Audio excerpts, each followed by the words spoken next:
हाँ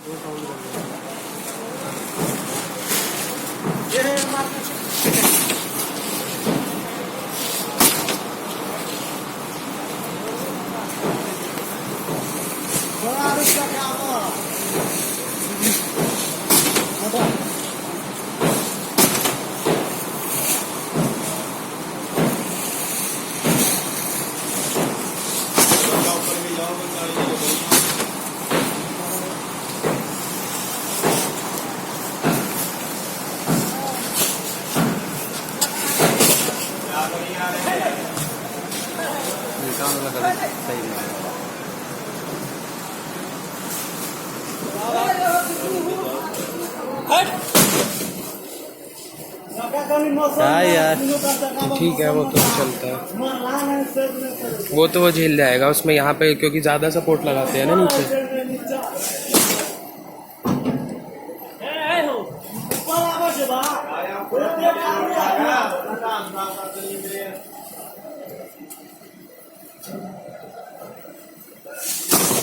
देखिए हम चलते बाहर।